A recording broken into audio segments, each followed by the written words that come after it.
ہاتھ باندھنے میں خوب سمجھ لو، یہاں ہاتھ باندھنا سینے پہ، کوئی صحیح حدیث کسی کے پاس نہیں ہے. دعوے کرنے والے بہت ملیں گے، اور یہ جو احناف دعویٰ کرتے ہیں کہ ناف پہ ہاتھ باندھے جائیں گے، اس کے بارے میں بھی مرفوع روایت ہمارے علم میں کم از کم کوئی صحیح روایت موجود نہیں ہے، کسی کے پاس بھی نہیں ہے. اس بارے میں ہر مجتہد نے اجتہاد کیا ہے، 2-3 حدیثوں کو جمع کر کے اپنی رائے قائم کرنے کی کوشش کی ہے. امام ابو حنیفہ کا اپنا ایک انداز ہے، انہوں نے 3-4 روایات کو جمع کر کے ایک کیفیت وضع کی ہے. امام شافعی کا اپنا انداز ہے، انہوں نے ایک روایت کو فوکس کیا، اس روایت کے مطابق فتویٰ دیا. تو جو اس میں جزم کے ساتھ کہتا ہے نا یہ طریقہ صحیح ہے باقی غلط ہے، وہ 100% غلط کہہ رہا ہے. سالم بن عبداللہ نے اپنے باپ عبداللہ بن عمر رضی اللہ تعالی عنہ سے روایت کیا ہے کہ رسول اللہ صلی اللہ علیہ وسلم نماز شروع کرتے وقت اپنے دونوں ہاتھوں کو مونڈھوں تک اٹھاتے، اسی طرح جب رکوع کے لیے اللہ اکبر کہتے اور جب اپنا سر رکوع سے اٹھاتے تو دونوں ہاتھ بھی اٹھاتے، اور رکوع سے سر مبارک اٹھاتے ہوئے سمع اللہ لمن حمدہ ربنا ولک الحمد کہتے تھے. سجدے میں جاتے وقت رفع یدین نہیں کرتے تھے.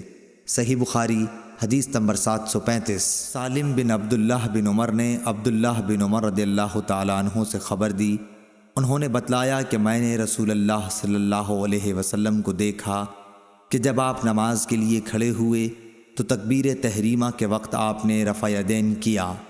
آپ کے دونوں ہاتھ اس وقت مونڈھوں تک اٹھے، اور اسی طرح جب آپ رکوع کے لیے تکبیر کہتے اس وقت بھی رفع یدین کرتے، اور جب رکوع سے سر اٹھاتے اس وقت بھی کرتے.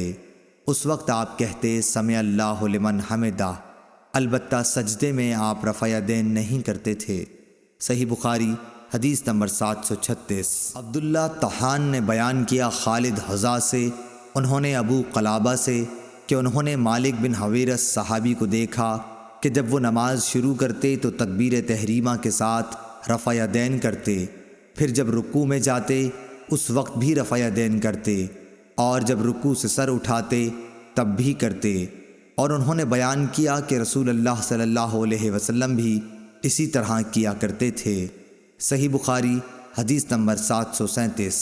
عبداللہ بن عمر رضی اللہ تعالی عنہ نے کہا کہ میں نے نبی صلی اللہ علیہ وسلم کو دیکھا کہ آپ نماز تکبیر تحریمہ سے شروع کرتے، اور تکبیر کہتے وقت اپنے دونوں ہاتھوں کو مونڈھوں تک اٹھا کر لے جاتے، اور جب رکوع کے لیے تکبیر کہتے تب بھی اسی طرح کرتے، اور جب سمع اللہ لمن حمدہ کہتے تب بھی اسی طرح کہتے، اور ربنا ولک الحمد کہتے.